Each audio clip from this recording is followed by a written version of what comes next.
Assalamualaikum warahmatullahi wabarakatuh. Perkenalkan, nama saya Tuti Amana Nafisa, NIM 2320210091 dari kelas C5 HER. Di sini saya akan menjawab pertanyaan-pertanyaan ujian tengah semester mata kuliah Hukum Perbankan Syariah. Langsung saja saya akan menjawab pertanyaan pertama. Pertanyaannya yaitu, Haidar dan Nabila adalah pasangan muda yang bermimpi memiliki rumah sendiri setelah menikah. Setelah melakukan survei, mereka menemukan rumah impiannya di daerah Mejobo dengan harga 500 juta rupiah. Sayangnya, tabungan mereka hanya sekitar 100 juta rupiah yang tidak cukup untuk membeli rumah tersebut secara tunai. Akhirnya, mereka datang ke BSI untuk mendapatkan pembiayaan. Nah, berdasarkan kasus di atas, akad apa saja yang tepat diterapkan agar mereka dapat memiliki rumah impiannya, namun tidak terjerumus dalam hal ribawi? Jelaskan dengan alasan hukumnya. Berdasarkan kasus Haidar dan Nabila yang ingin membeli rumah seharga 500 juta rupiah, tetapi mereka hanya memiliki tabungan 100 juta rupiah. Akad yang paling tepat diterapkan yaitu dengan menggunakan akad murabahah. Akad murabahah adalah akad jual beli di mana penjual menyebutkan harga beli barang kepada pembeli. Nah, kemudian menjualnya dengan harga tersebut ditambah keuntungan atau margin yang disepakati bersama. Bank membeli rumah tersebut terlebih dahulu dari penjualnya, kemudian bank menjualnya kembali kepada Haidar dan Nabila dengan harga pokok yang ditambah margin atau keuntungan yang telah disepakati di awal. Jadi bank itu membeli rumah tersebut dari penjualnya dengan harga 500 juta rupiah, kemudian bank menjualnya kepada Haidar dan Nabila seharga 600 juta rupiah yang akan dicicil selama 10 tahun misalnya. Nah, keuntungannya yaitu 100 juta rupiah yang disebut margin. Jadi transaksi jual beli tersebut itu murni dan bersifat tetap yang sudah disepakati di awal, bukan bunga yang terus bertambah. Alasan hukumnya yaitu akad murabahah tidak terjerumus dalam riba karena akad tersebut mempunyai beberapa alasan. Yang pertama yaitu akad murabahah tidak ada unsur bunga yang berlipat ganda atau riba nasi'ah. Dalam akad murabahah, keuntungan bank itu sudah disepakati di awal dan tidak akan bertambah meskipun terjadi keterlambatan pembayaran. Yang kedua yaitu transaksi tersebut berbasis pada aset real, yaitu rumah, bukan berbasis utang piutang semata. Bank benar-benar membeli dan memiliki rumah tersebut sebelum menjualnya kembali atau menjadi mitra kepemilikan. Yang ketiga yaitu ada kejelasan akad atau transaksi yang transparan sejak mengenai harga, margin atau keuntungan, dan kewajiban yang telah disepakati oleh masing-masing pihak sesuai dengan prinsip syariah yang mengharuskan kejelasan dalam setiap transaksi untuk menghindari gharar atau ketidakpastian. Nah, dasar hukumnya tertera dalam Al-Quran Surat Al-Baqarah ayat 275 yang menegaskan bahwa Allah menghalalkan jual beli dan mengharamkan riba, dan hadis Nabi yang membolehkan jual beli dengan pembayaran tangguh atau kredit selama ada kejelasan dan kesepakatan antara penjual dan pembeli yang telah disepakati di awal.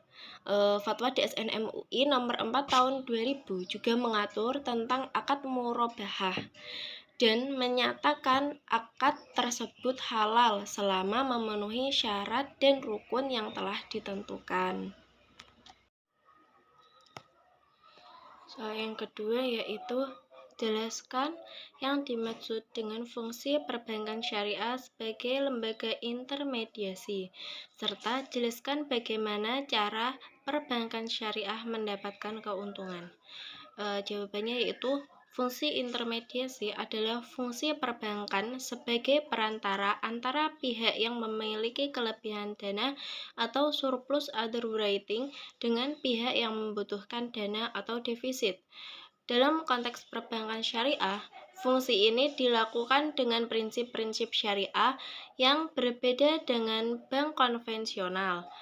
Bank syariah menghimpun dana dari masyarakat yang memiliki kelebihan dana melalui produk simpanan seperti tabungan mudharabah, deposito mudharabah, atau giro wadiah.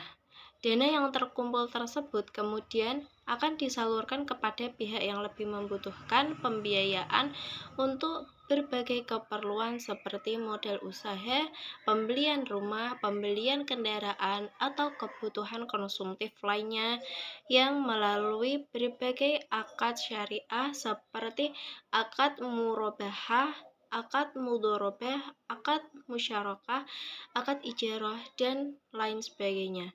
Nah, yang membedakan fungsi intermediasi bank syariah dengan bank konvensional adalah mekanismenya. Bank syariah menggunakan sistem bunga tetapi menggunakan prinsip bagi hasil, jual beli, sewa menyewa, atau kemitraan.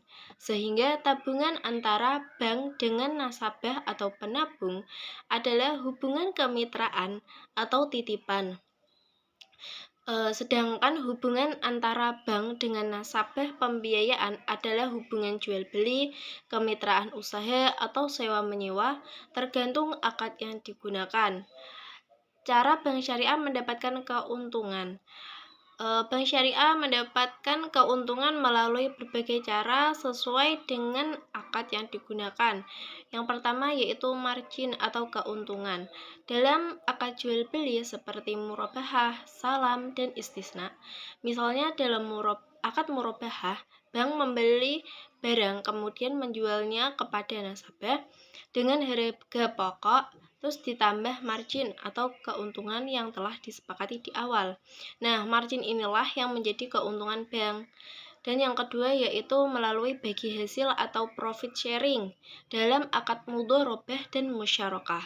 Dalam mudharabah, bank bertindak sebagai pemilik dana atau disebut dengan shahibul mal yang memberikan modal kepada pengusaha atau mudharib. Keuntungan yang diperbolehkan dari usaha tersebut dibagi sesuai nisbah yang telah disepakati di awal, misalnya 60% untuk pengusaha dan 40%-nya untuk bank. Dalam musyarakah, bank dan nasabah sama-sama menyetor modal dan keuntungan dibagi sesuai kesepakatan, bisa sesuai porsi modal atau kesepakatan lainnya.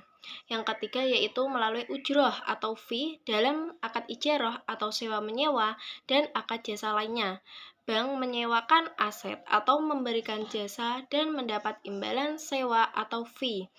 Keempat, yaitu melalui selisih nilai tukar dalam transaksi valuta asing yang dilakukan secara tunai atau SARF, serta fee dari jasa perbankan lainnya seperti transfer, penerbitan garansi bank, letter of credit, dan berbagai jasa ATM integratif lainnya yang diperbolehkan dalam syariah.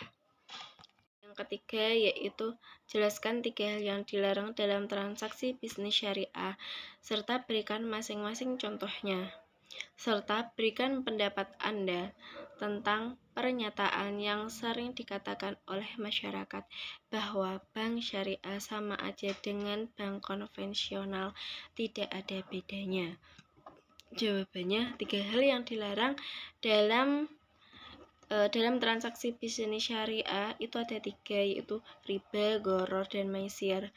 Riba adalah tambahan atau kelebihan pembayaran yang dipersyaratkan dalam transaksi utang piutang atau jual beli yang tidak dibenarkan secara syariah. Riba ada 2. Yang pertama yaitu riba nasi'ah. Riba nasi'ah yaitu tambahan karena penundaan pembayaran atau yang kita kenal sebagai bunga.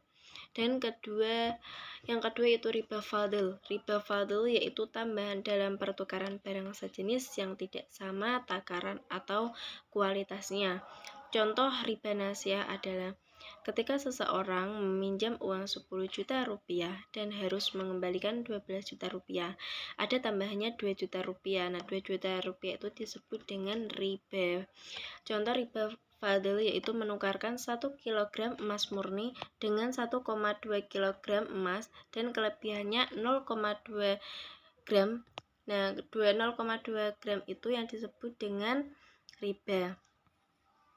Riba itu haram. Riba itu sudah dijelaskan dalam Al-Quran surat Al-Baqarah ayat 275 sampai 279. Yang kedua yaitu ada goror. Goror adalah ketidakpastian atau ketidakjelasan dalam transaksi yang dapat merugikan salah satu pihak. Goror mencakup ketidakjelasan mengenai objek transaksi, harga, waktu penyerahan, atau spesifikasi barang. Contohnya adalah menjual ikan yang masih dalam kolam tanpa mengetahui jumlah dan ukurannya secara pasti. Terus menjual buah yang masih di pohon yang sebelum layaknya panen, atau transaksi jual beli yang mengandung unsur spekulasi tinggi seperti judi. Contoh lain adalah menjual barang yang belum dimiliki atau belum dikuasai oleh penjual tanpa ada jaminan akan mendapatkannya. Goror itu dilarang berdasarkan hadis Nabi yang melarang jual beli goror karena mengandung unsur ketidakadilan dan menimbulkan perselisihan. Yang ketiga yaitu maisir. Maisir adalah judi atau segala bentuk transaksi yang mengandung unsur perjudian atau spekulasi murni, yang dimana hasilnya itu bergantung pada keberuntungan semata tanpa ada usaha yang jelas. Dalam maisir ada pihak yang untung dan ada yang rugi secara tidak adil, dan keuntungannya itu diperoleh bukan dari hasil kerja atau usaha produktif tetapi dari keberuntungan. Contohnya yaitu semua bentuk perjudian seperti lotre, permainan kartu dengan taruhan uang, mesin slot, atau investasi yang bersifat spekulatif murni tanpa underlying aset yang jelas seperti skema Ponzi atau money game. Contoh lainnya yaitu asuransi konvensional yang mengandung unsur goror dan maisir karena ada ketidakpastian dalam sifatnya seperti pertaruhan. Maisir diharamkan berdasarkan Al-Quran surat Al-Ma'idah 90 yang menyebutkan bahwa judi adalah perbuatan keji dan termasuk perbuatan setan. Mengenai pendapat masyarakat bahwa bank konvensional sama dengan bank syariah. Pertanyaan bahwa bank syariah sama saja dengan bank konvensional adalah pandangan yang tidak tepat dan perlu diluruskan atau dibenarkan. Secara fundamental, kedua sistem perbankan tersebut itu memiliki perbedaan yang sangat mendasar. Kalau bank syariah itu beroperasi berdasarkan prinsip-prinsip hukum Islam yang melarang riba, goror, dan maisir. Sedangkan bank konvensional ini tuh menerapkan sistem bunga sebagai inti operasionalnya. Dari segi akad dan transaksi, bank syariah itu menggunakan berbagai akad seperti akad murabahah untuk jual beli, mudharabah, dan musyarakah bagi hasil ijarah sewa menyewa, yang semuanya itu berbasis pada transaksi real. Sementara bank konvensional menggunakan sistem pinjam-meminjam dengan bunga tetap yang sudah ditentukan di awal tanpa mempertimbangkan untung rugi usaha nasabah. Perbedaan lainnya yaitu terletak pada sistem bagi hasil dan bunga atau bunga. Dalam bank syariah, keuntungan dan kerugian itu dibagi secara adil atau dibagi secara rata antara bank dan nasabah berdasarkan nisbah yang telah disepakati. Jika usaha nasabah mengalami kerugian, maka bank juga menanggung uang resiko tersebut. Sedangkan dalam konvensional, nasabah tetap harus membayar bunga yang telah ditetapkan meskipun usahanya rugi. Dari aspek pengawasan, bank syariah itu memiliki DPS atau Dewan Pengawas Syariah yang memastikan semua produk dan operasional operasional bank itu sesuai dengan prinsip syariah. Mekanisme pengawasan tidak ada dalam bank konvensional. Selain itu, dana yang dihimpun bank syariah hanya boleh disalurkan untuk usaha-usaha yang halal, tidak melanggar syariat Islam, seperti tidak boleh membiayai industri minuman keras, perjudian, atau usaha haram lainnya. Memang, secara kasat mata, produk dan layanan bank syariah itu terlihat mirip dengan bank konvensional, namun esensi dan mekanisme di baliknya itu sangat berbeda. Kalau bank syariah itu mengedepankan prinsip keadilan, transparansi, dan kemaslahatan bersama, bukan semata-mata mengejar keuntungan maksimal. Oleh karena itu, pandangan bahwa keduanya sama adalah salah paham yang perlu diluruskan dengan edukasi yang lebih baik kepada masyarakat tentang prinsip dan operasional perbankan syariah yang sebenarnya.